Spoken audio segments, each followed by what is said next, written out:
Breaking news! China nang gagalaiti sa galit sa pagpasok ng isang eroplano ng Amerika sa West Philippine Sea.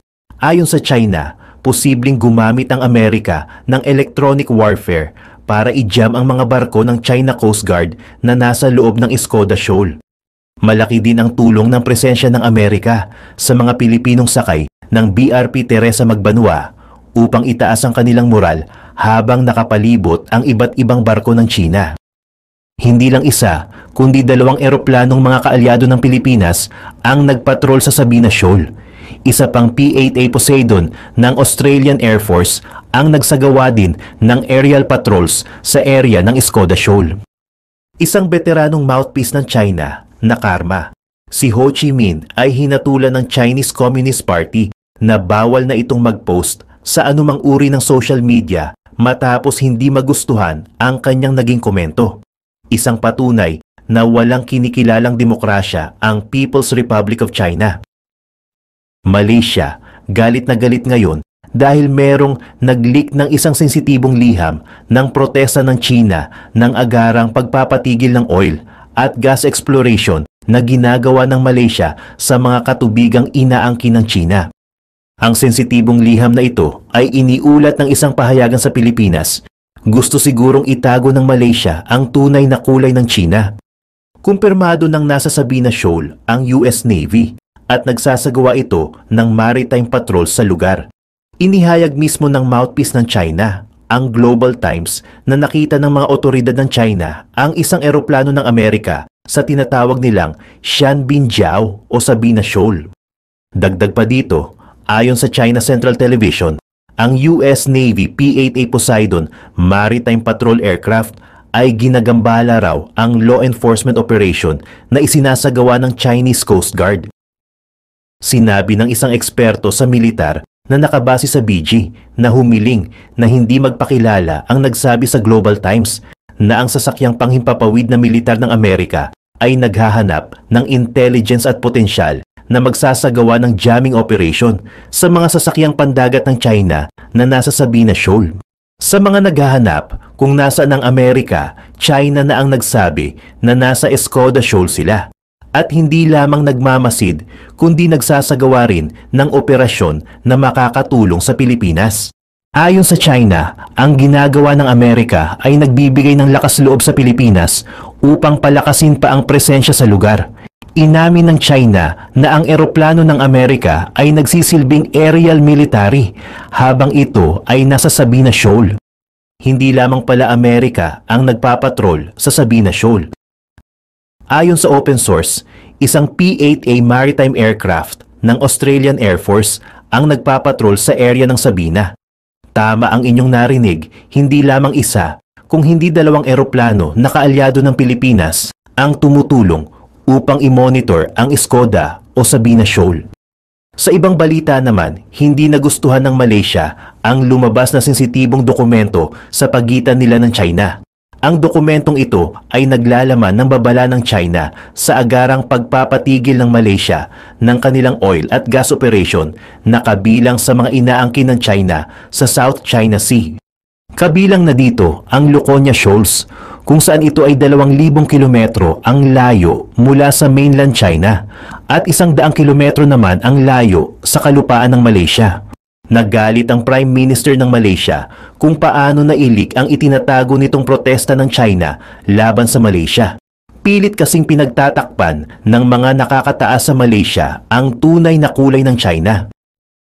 Kung matatandaan, tinawag mismo ng Malaysian Prime Minister na si Anwar nitong June 2024 ang China bilang true friend o tunay na kaibigan at isang mapagkakatiwalaang kaibigan. At nitong September 2024, halos 2 buwan lang ang nakalipas, mukhang nahimasmasa ng Prime Minister ng Malaysia at nakita nito ang tunay na hangarin at kulay ng People's Republic of China. Sa ibang balita naman, dating editor ng Global Times na si Hu Jinping halos maigit 1 buwan nang hindi aktibo sa social media. Bakit kaya pinarusahan ng Chinese Communist Party si Hu Jinping sa pamamagitan ng pagbabawal na mag-post sa anumang uri ng social media? Kung inyong makikita sa kanyang social media na X noong 27 pa ng July, ng taong kasalukuyan ang kanyang naging huling post. Ayon sa mga source, merong nagawang pagkakamali si Xi Jinping na hindi nagustuhan ng kasalukuyang namumuno sa Chinese Communist Party. Ang naging komento ni Xi Jinping ay patungkol sa ekonomiya ng China, isang pagkapakita na walang malayang pagpapahayag na kinikilala ang Chinese Communist Party. Taliwas ito sa kanilang sinasabi na suportado ng China ang demokrasya, pero ang totoo, diktador sila. Habang tumataas ang tensyon sa pagitan ng China at Taiwan, binigyang pansin ng UK Foreign Secretary James Cleverly ang isang interesting na aspeto. Paano kung matatalo ang China sa pagsakop sa Taiwan? Mas komplikado ang geopolitics ngayon, lalo na't ang China ay isang nuclear state at ang Taiwan ay mahalagang kaalyado ng United States. Maaaring kontrahin ng US ang mas malakas na military force ng China gamit ang world-class military technology, training at spending nito. Isang bagay ang sigurado, ang pagsakop ng China sa Taiwan ay maaaring magdulot ng malawakang digmaan sa pagitan ng ilang nuclear-armed superpowers. Pero paano tayo umabot dito? Ano ang nagdudulot na posibilidad ng digmaan sa pagitan ng China, Taiwan at kanilang mga kaalyado? At bakit naniniwala si James Cleverly na ang pagsakop ng China sa Taiwan ay magdudulot ng pagbagsak ng China? Una, mahalagang malaman ang kasaysayan ng Taiwan at China at bakit ito nagiging dahilan ng isang tiyak na digmaan. Kagaya ng anumang masalimuot na sitwasyon sa geopolitics, kailangan nating unawain ang mga pangyayari. Ang Taiwan ay isang island nation na may populasyon na humigit kumulang 24 milyon na tao na nasa tabi ng mas malaking bansang China at naging independent nation mula 1949. Ang Taiwan ay opisyal na kilala bilang Republic of China at ang mainland China ay tinatawag na People's Republic of China. Kung paano mo ito tinitingnan ay marahil nakadepende kung saan ka kakampi. Ang Taiwan ay may democratically elected government, ngunit ang People's Republic of China ay tinitingnan ito bilang isang rogue state na nais nilang muling pag-isahin sa mainland kahit gumamit ng puwersa kung kinakailangan.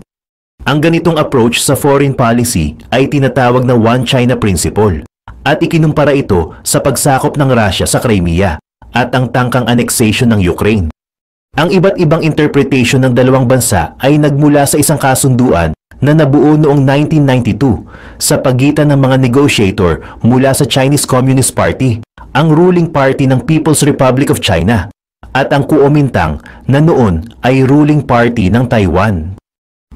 Parehong sumang-ayon sa prinsipyo ng One China, ngunit bawat bansa ay naniniwalang sila ang nag-iisang China sa kanilang interpretation ng kasunduan. Ngunit kahit ang pangalan ng kasunduan ay nakalilin lang dahil nangangahulugan ito ng aktwal na pagkakasundo sa lahat ng partido na kasangkot. Ang Kuomintang ay karaniwang simpatya sa interes ng Beijing na ang draft ng Constitution ng Kuomintang ng Taiwan ay hindi pinapahalagahan ang soberanya ng Republic of China mula sa People's Republic of China. Ang ganitong pag-iisip ay labis na tinututulan ng iba pang pangunahing partido sa Taiwan, ang Democratic Progressive Party, na kasalukuyang namumuno sa bansa sa ilalim ni President Tsai Ing-wen. Nagkaroon ng hindi magandang ugnayan sa pagitan ng dalawang bansa hanggang sa lumala ang sitwasyon ng mahalal si Tsai Ing-wen bilang presidente noong 2016. Sa isa sa kanyang mga unang talumpati bilang presidente, tahasan niyang tinanggihan ang 1992 Consensus at nanawagan para sa muling pagsusuri ng relasyon ng Taiwan sa mainland. Bilang tugon, pinutol ng China ang diplomatic ties at pinataas ang kanilang military saber rattling sa pamamagitan ng paglipad ng mga fighter jets na palapit ng palapit sa isla at pinataas ang kanilang anti-Taiwanese sovereignty rhetoric. Ang presidente ng People's Republic of China, si Xi Jinping, ay nagsabi na ang ideal na sitwasyon para sa parehong bansa ay ang one country, two systems policy na muling pag-isahin ng Taiwan sa People's Republic of China, habang nagbibigay ng ilang antas ng soberanya, katulad ng relasyon ng China at Hong Kong. Ngunit ang mga kritiko ni Xi ay nagtuturo sa kamakailang crackdown ng People's Republic of China sa kalayaan ng mga mamamayan sa Hong Kong bilang dahilan upang hindi paniwalaan ang mga pangako ng Beijing ukol sa soberanya ng Taiwan. Ang mga global superpowers ay pumipili ng magkabilang panig. Ang mga administrasyon ni Trump at Biden ay nagpakita ng hindi karaniwang pagkakalapit sa Taiwan na si Joe Biden ang kauna-unahang presidente ng United States na nag-imbita ng mga kinatawan ng Taiwan sa kanyang presidential inauguration, isang makapangyarihang symbolic gesture na nagdulot ng galit sa People's Republic of China. Patuloy rin ang pagbebenta ng mga armas ng US sa Taiwan at ang pagsali sa mga joint military training exercises upang pataasin ang suporta para sa US-Taiwan relations at hinihikayat ng gobyerno ng US ang Taiwan na pataasin ang kanilang defense spending. Isa pang mahalagang symbolic act sa ganitong usapin ay ang regular na pagpapadala ng mga barko ng US sa Taiwan Strait bilang pagpapakita ng kanilang presensya sa lugar, isang malakas na mensahe sa People's Republic of China. Lumala pa ang sitwasyon ng dalawang mataas na opisyal ng US ang nakipag-ugnayan sa Taiwan. Sina dating House Speakers Nancy Pelosi at Kevin McCarthy ay parehong nakipagdiplomasya kay President Tsai. Hindi na nakapagtataka na ang People's Republic of China ay tinitingnan ito bilang pag-escalate at tumugon ng naaayon sa pamamagitan ng mga sanksyon, rhetoric at pagpapakita ng lakas militar. Ayon sa isang ulat noong 2021 mula sa US Department of Defense, ang People's Republic of China ay malamang na naghahanda para sa isang contingency upang pag-isahin ang Taiwan sa People's Republic of China sa pamamagitan ng puwersa habang pinipigilan, pinapabagal o tinatanggi ang anumang third-party intervention tulad ng United States. Malinaw na ito ay isang labis na nakababahalang prospect para sa lahat ng kasangkot. Nagdi-debate ang mga eksperto kung kailan posibleng mangyari ang aksyon militar na may mga prediction na hindi natutuloy sa nakaraang mga taon. Noong 2021, isang mahalagang military leader ng US sa Indo-Pacific ang nag-project ng isang pagsakop ng China sa Taiwan pagsapit ng 2031. Ang iba pang prediction ay nagtuturo sa 2049 bilang posibleng petsa ayon sa rhetoric ni President Xi Jinping ukol sa Chinese Dream, ang ideya na pagsapit ng 2049, ang sentenaryo ng pagkakatatag ng People's Republic of China. Ang China ay babalik sa kanyang historic greatness at magiging pangunahing manlalaro sa mundo. Si Xi ay direktang nagsabi ng maraming beses na ang Chinese Dream ay imposible kung walang reunification ng China at Taiwan sa ilalim ng One China Principle. At tulad ng nabanggit natin, hindi matatawaran ang kapangyarihang militar ng China. Ang Chinese People's Liberation Army o PLA ay may pinakamalaking bilang ng personnel sa buong mundo at sumailalim sa malawakang modernisasyon ng militar sa nakaraang dekada. Noong 2019, isang military white paper na inilabas ng PLA ay kumpiyansang nagsabing kaya nilang talunin ang sinumang mag-attempt na i-separate ang Taiwan from China.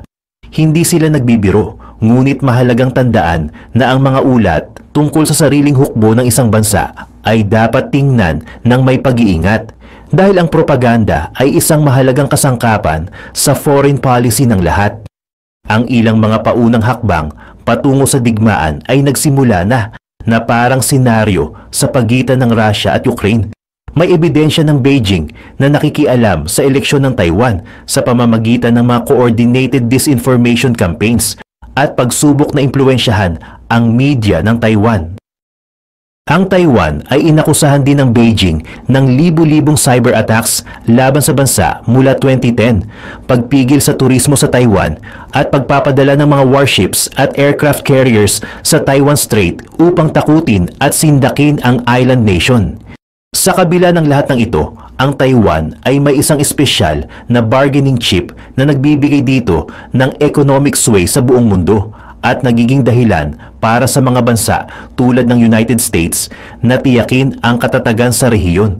Ang Taiwan ay ang nangungunang tagagawa ng semiconductor chips sa buong mundo.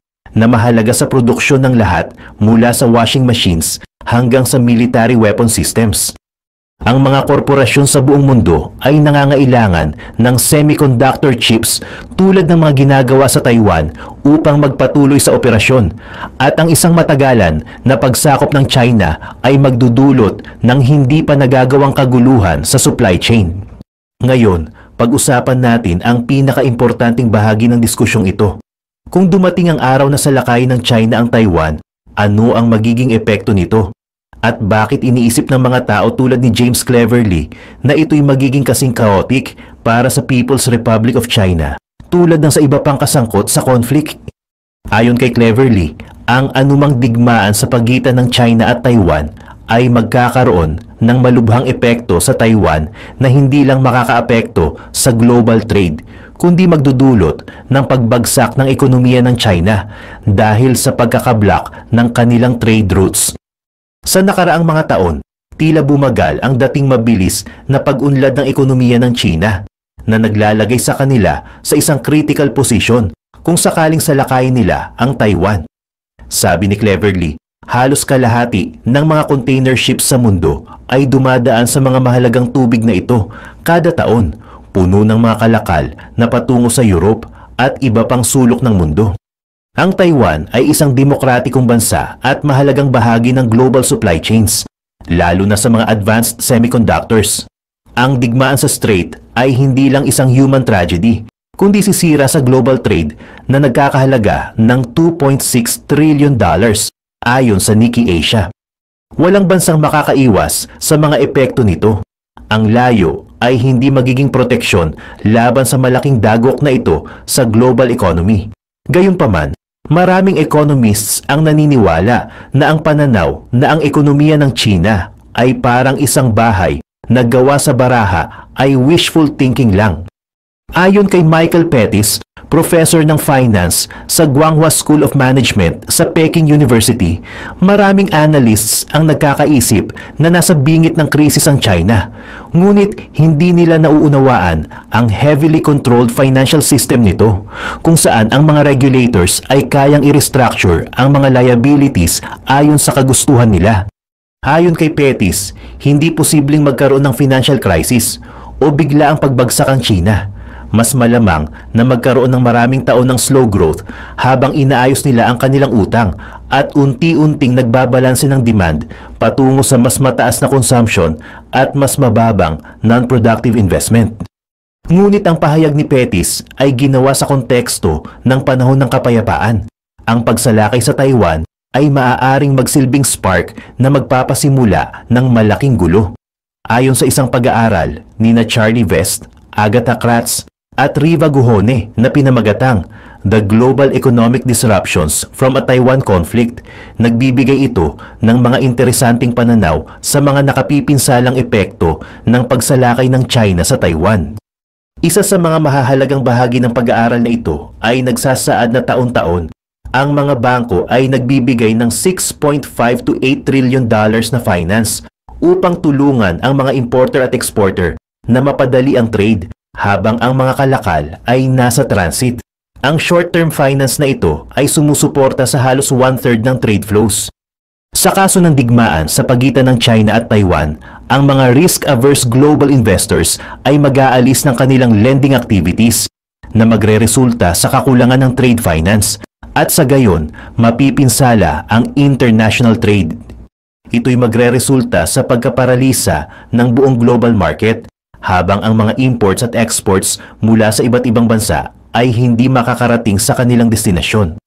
Kapag tumigil ang mga imports at exports, maraming industriya at ekonomiya sa buong mundo ang maaaring bumagsak na magdudulot ng isang global financial downturn na maaaring mas matindi pa kaysa sa Wall Street crash ng 1929. Ang mga eksperto sa military ay maaaring napansin ng phrase na even assuming no sanctions. Last ko na nga pala ay ang Tala. Ito ay ang one of the best din na loan application. As of now ay nakakapag-load na ako dito ng 25,000 pesos at napakaliit lang din ng interest.